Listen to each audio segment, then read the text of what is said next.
Hi everyone, welcome to our new platform. All read aloud videos will now be on Google or my MCPS Classroom. We left off on chapter 19. They were just on the boat in the Chocolate River, flowing through the factory. So here we go, chapter 19. The Inventing Room, Everlasting Gobstoppers, and Hair Toffee. When Mr. Wonka shouted, "Stop the boat!" the Oompa Loompas jammed their oars into the river and backed water furiously. The boat stopped. The Oompa Loompas guided the boat alongside the red door. On the door, it said, "Inventing Room. Private. Keep out." Mr. Wonka took a key from his pocket, leaned over the side of the boat, and put the key in the keyhole.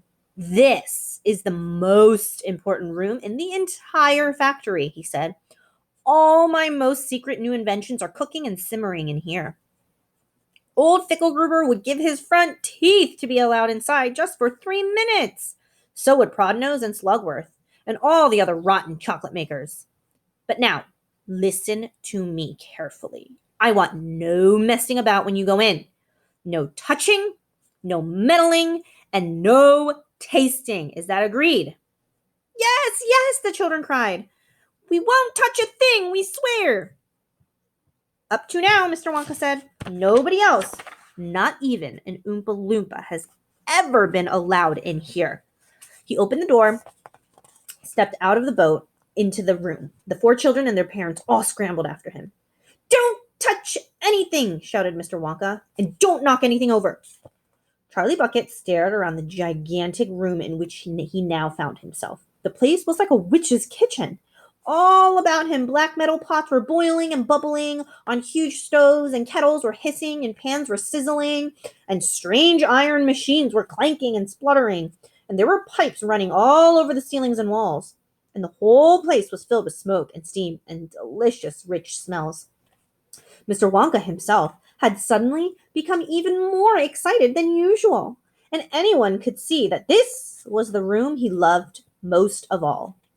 He was hopping about among the saucepans and machines like a child among his Christmas presents, not knowing which thing to look at first. He lifted the lid of a huge pot and took a sniff. Then he rushed over and dipped a finger into a barrel of sticky yellow stuff and had a taste. Then he skipped across to one of the machines and turned half a dozen knobs this way and that. Then he peered anxiously through the glass door of a gigantic oven, rubbing his hand and cackling with delight at what he saw inside. Then he ran over to another machine, a small shiny affair that kept going poop, poop, poop, poop, poop, poop, poop. And every time it went poop, a large green marble dropped out of it into a basket on the floor. At least it looked like a marble. "Everlasting Gobstoppers," cried Mr. Wonka proudly. "They're completely new. I'm inventing them for children who are given very little pocket money. You can put an everlasting gobstopper in your mouth, and you can suck it, and suck it, and suck it, and suck it, and suck it, and suck it, and suck it, and it will never get any smaller." "It's like gum," cried Violet.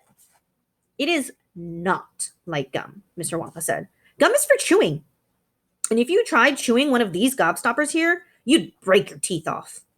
But they taste terrific, and they change color once a week, and they never get any smaller. They never disappear. Never. At least, I don't think they do. There's one of them being tested this very moment in the testing room next door. And Oompa Loompa is sucking it. He's been sucking it for very nearly a year now without stopping. And it's still just as good as ever. Now, over here," Mr. Wonka went on, skipping excitedly across the room to the opposite wall. "Over here, I am inventing a completely new line in toffees." He stopped beside a large saucepan. The saucepan was full of thick, gooey, purplish, boiling and bubbling liquid. By standing on his toes, little Charlie could see just inside it. "That's hair toffee," cried Mr. Wonka. "You eat just one tiny bit of that, and in exactly half an hour, a brand new, luscious, thick, silky, beautiful crop of hair will start growing. All over on the top of your head, and a mustache, and a beard. A beard? Cried Veruca Saw. Who wants a beard, for heaven's sake? It would suit you very well, Mr. Wonka said. But unfortunately, the mixture's not quite right yet. I've got it too strong. It works too well. I tried it on an Oompa Loompa yesterday in the testing room, and immediately a huge beard started shooting out of his chin. And the beard grew so fast that soon it was trailing all over the floor in a thick, hairy carpet. It was growing faster than we could cut it. In the end, we had to use a lawnmower to keep it in check. But I'll get the mixture right soon. And when I do, then there'll be no excuse for any more little boys and girls going about with bald heads. But Mr. Wonka, said Mike TV, little boys and girls never do go about with... Don't argue, my dear child. Please don't argue, cried Mr. Wonka. It's such a waste of precious time. Now, over here, if you will, all step this way. I will show you something that I am terrifically proud of. Oh, do be careful. Don't knock anything over. Stand back. Chapter 20, The Great Gum Machine. Mr. Wonka led the party over to a gigantic machine that stood in the very center of the inventing room. It was a mountain of gleaming metal that towered high above the children and their parents. Out of the very top of it, there sprouted hundreds and hundreds of thin glass tubes, and the glass tubes all curled downwards and came together in a bunch and hung suspended over an enormous round tub as big as a bath. Here we go, cried Mr. Wonka, and he pressed 3 different buttons on the side of the machine. A second later, a mighty rumbling sound came from inside it, and the whole machine began to shake most frighteningly, and steam began hissing out all over it. And then, suddenly, the watchers noticed that runny stuff was pouring down the insides of all the hundreds of little glass tubes and squirting out into great tubs below. And in every single tube, the runny stuff was of a different color, so that all of the colors of the rainbow, and many others as well, came sloshing and splashing into the tub. It was a lovely sight. And when the tub was nearly full, Mr. Wonka pressed another button, and immediately the runny stuff stopped running out of the tubes, and the rumbling sound disappeared. And a whizzing, whirring noise took its place. And then a giant whizzer started whizzing round inside the enormous tub, mixing up all the different color liquids like an ice cream soda.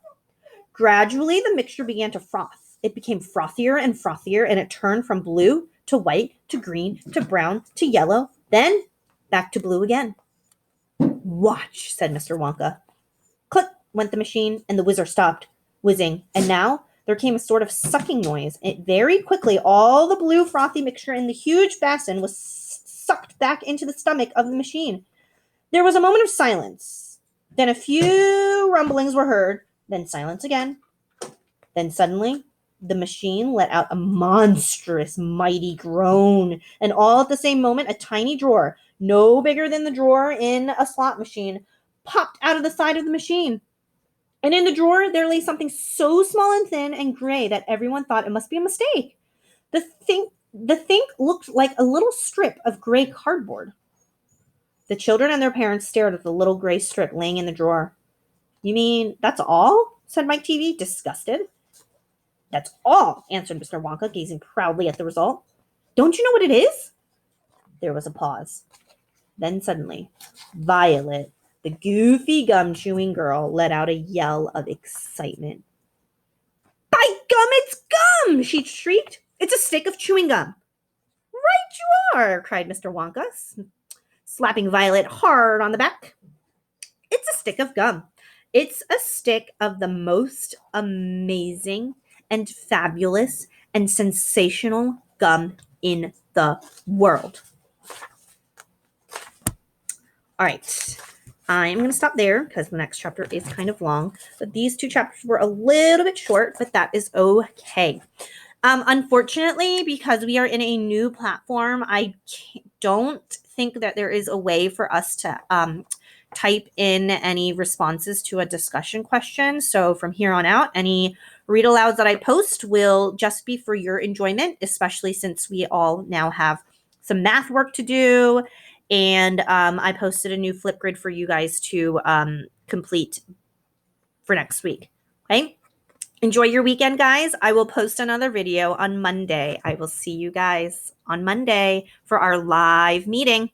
and make sure that all of your math is done for us to be able to discuss. Okay? See ya. Bye.